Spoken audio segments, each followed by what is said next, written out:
জিলাপি পছন্দ করে না এমন মানুষ খুব কমই আছে। আর রমজান মাসে ইফতারের টেবিলে জিলাপি ছাড়া তো কল্পনাই করা যায় না।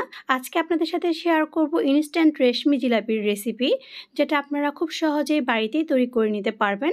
ইনস্ট্যান্ট রেশমি জিলাপি তৈরি করার জন্য এখন আমি চিনির শিরাটা তৈরি করে নিব। আর এর জন্য চুলায় প্যানে দিয়ে দিচ্ছি 2 কাপ পরিমাণ চিনি।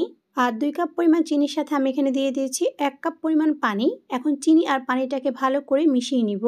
চিনি আর পানিটাকে ভালো করে মিশিয়ে নেওয়ার পর এই পর্যায়ে আমি এখানে দিয়ে দিয়েছি 1/4 চা চামচ পরিমাণ ফুড কালার।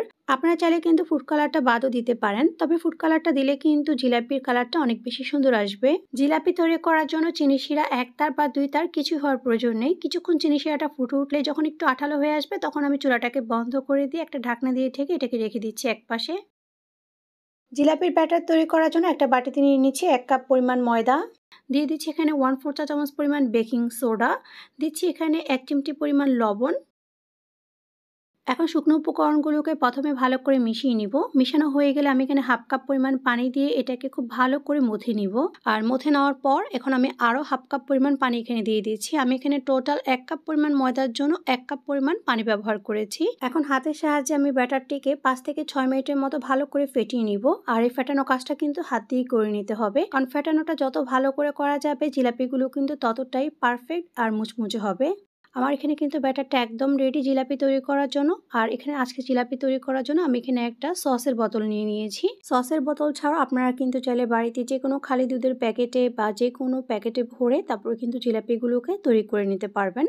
এখন জিলাপিগুলোকে ভাজার জন্য চুলায় প্যানে পরিমাণ মতো তেল গরম করে নিয়েছি। আর তেলটা ভালো করে গরম হয়ে গেলে এখন আমি জিলাপির ব্যাটারটাকে দিয়ে দিচ্ছি। জিলাপিগুলোকে দেওয়ার পর চুলার আঁচ লো টু মিডিয়ামে রেখে জিলাপিগুলোকে উল্টিয়ে পাল্টিয়ে মুচমুচে করে ভেজে নিতে হবে। তা না হলে দেখা যাবে উপরে খুব দ্রুতই কালার চলে আসবে, কিন্তু মুচমুচে হবে না। তাই একটু সময় নিয়ে জিলাপিগুলোকে উল্টিয়ে পাল্টিয়ে ভেজে নিতে হবে। জিলাপিগুলো উল্টে পাল্টে নেওয়ার পর যখন খুব সুন্দর একটা ব্রাউন কালার চলে আসবে তখন আমি জিলাপিগুলোকে তেল থেকে তুলে গরম থাকা অবস্থায় শিরার মধ্যে দিয়ে দিব। আপনারা চাইলে কিন্তু চিনির শিরার পরিবর্তে জিলাপিগুলোকে গুড়ের শিরার মধ্যে দিতে পারেন। গুড়ের জিলাপি খেতেও কিন্তু অসম্ভব টেস্টি হয়। শিরার মধ্যে দিয়ে জিলাপিগুলোকে 2 থেকে 3 মিনিটের মতো উল্টিয়ে পাল্টে নিতে হবে। এরপরে দেখবেন যে চিনির শিরাটা খুব সুন্দর করে জিলাপিগুলো টেনে নিয়েছে। আমার এখানে কিন্তু জিলাপিগুলো হয়ে গিয়েছে। এখন আমি এগুলোকে তুলে একটা সার্ভিং ডিশে নিয়ে নিচ্ছি। তৈরি হয়ে গেল বাড়িতেই মাত্র 1 কাপ ময়দা দিয়ে 1/2 কেজি পরিমাণ ইনস্ট্যান্ট রেশমি জিলাপি, যা অনেক বেশি মুচমুচে ও রসালো। আশা করছি আজকের এই সহজ রেশমি জিলাপির রেসিপিটি আপনাদের কাছে ভালো লাগবে। রেসিপিটি ভালো লেগে থাকলে অবশ্যই আপনাদের ফ্রেন্ডস ও ফ্যামিলির সাথে শেয়ার করবেন। আর এরকম আরও অনেক সহজ ও মজার রান্না দেখার জন্য অবশ্যই পেজ ও চ্যানেলটিকে ফলো দিয়ে সাথেই থাকবেন।